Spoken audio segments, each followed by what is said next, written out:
Hello, hello, good day, welcome, welcome. My name is Angelo, and today we're going to be talking about poetry. I know, isn't it amazing? I could talk about poetry all day, but you know what? Some people are not really so into it. So today I want to explore this idea of why does poetry matter and what does it mean? I'll start off by sharing what it means to me and share some of my favorite poets and experiences and go on a bit of a rap about poetry and why I love it.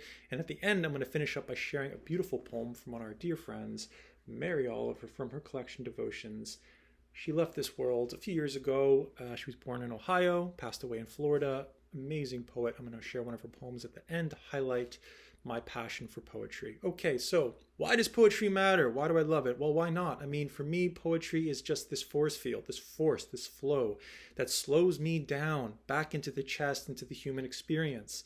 Often in my day, I'm flip flopping around, doing the human thing. I'm doing the groceries and the cars and the gas and the work and the this and the that and the list and all the things. And then I'll read a poem, not just read a poem, experience. It's an experience, like watching the sun, right now reflecting on this pond out here, right through this window as I'm looking through it, and the reflection of the trees on top of the pond and the leaves off the maples, the big maple leaves. And that may sound over the top poetic and like, oh my God, here he goes, that's so corny. But that's what poetry does. It stops me, it stops me, it stops me. And I have to pay attention.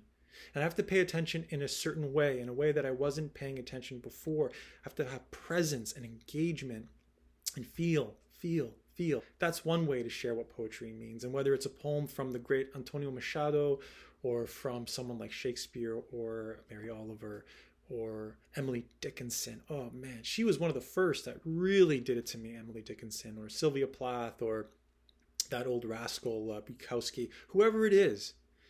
Whoever resonates with you. And again, art is so unique to everybody. I may look at a poem and it may really land on me, and you may read a poem and be like, not so much. That's the beauty. I truly don't believe that there's good art, good poetry, bad poetry. There's a vast array of landscapes and a vast array of ways to approach poetry, and different kinds of poets and different kinds of styles. And just like Rumi said, I'll paraphrase, there's thousands of ways to kneel and kiss the earth. So there's thousands of ways to approach poetry.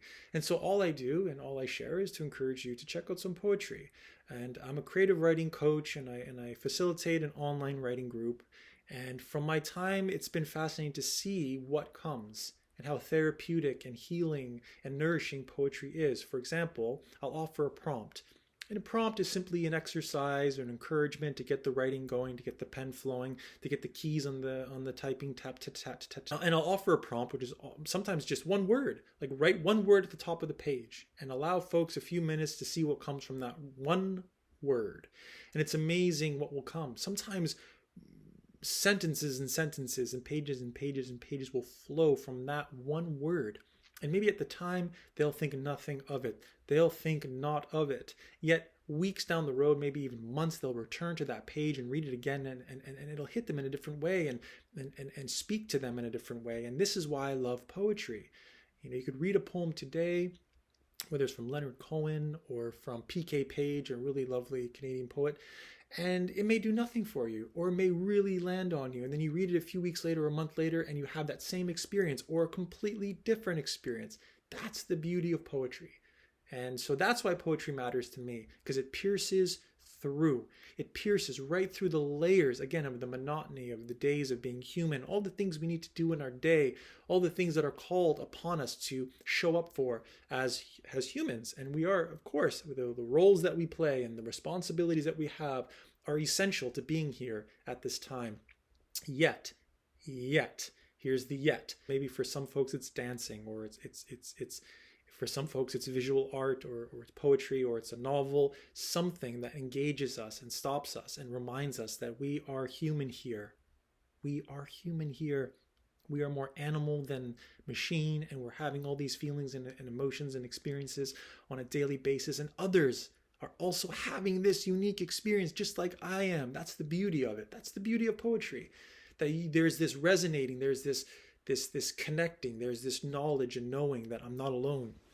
I'm not alone here. I'm not alone in this. Isn't that lovely? So that's my little rapidy dap dap dap about poetry, and hopefully, it spoke to you in some way. Maybe you want to approach poetry. Maybe you want to pick up some poetry, read some poetry. Well, a great way in for me, and what I really encourage folks to do when they're approaching poetry for the first time, is check out the Poetry Foundation.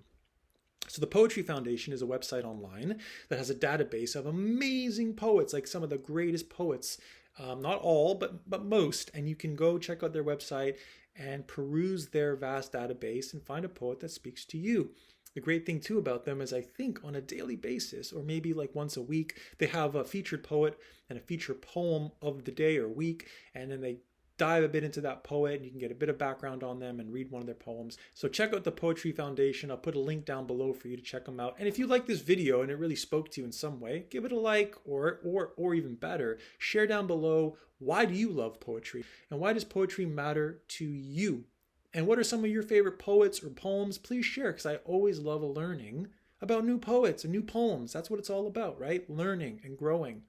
I don't want to keep reading the same page over and over again. I want to learn new stuff and be approached and exposed to new material. So go ahead, put that down below. All right, here we go. Without further ado, from our dear, dear, dear friend, Mary Oliver, I'm going to read her poem titled, Don't Hesitate. Don't hesitate. Don't hesitate. If you suddenly and unexpectedly feel joy, don't hesitate. Give into it. Give into it. There are plenty of lives and whole towns destroyed or about to be. There are plenty of lives and whole towns destroyed or about to be. Or about to be. We are not wise. We are not wise and not very often kind. And much can never be redeemed. And much can never be redeemed. Still, life has some possibility left.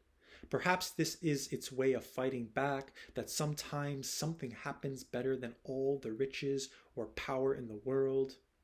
It could be anything. It could be anything. But, it could be anything. But, very likely, you notice it in the instant when love begins. You noticed it in the instant that love begins. Anyway, that's often the case. Anyway, whatever it is, don't be afraid of its plenty. Whatever it is, don't be afraid of its plenty. Joy is not made to be a crumb. Joy is not made to be a crumb. All right. I mean, that's it. That's everything right there. I mean, so much is contained and encapsulated in that beautiful poem from our dear friend Mary Oliver called Don't Hesitate. So thank you so much for listening and watching today. I hope this spoke to you in some way. And again, if you are a lover of poetry, and poetry just gets you grooving and gets you moving and gets you all filled up in the heart, or inspires something in you as a writer. And if you want to go ahead and share, again, down below, some of your favorite poets or poems that you love, I would love to hear, because I'm always open to learning and hearing about new poets. So I wish you the most wonderful day. I'm going to go down here in this little pond here behind the house, and I'm going to wander around and frolic and bring a pen and paper and see what comes through the page, because that's what it's all about. I'm going to slow it all down, and I'm going to be present for it and get some poetry down on the page today. I wish you the most wonderful and creative day. Whatever is inspiring in your world, lean into it. And till next time, friends, be well. Peace.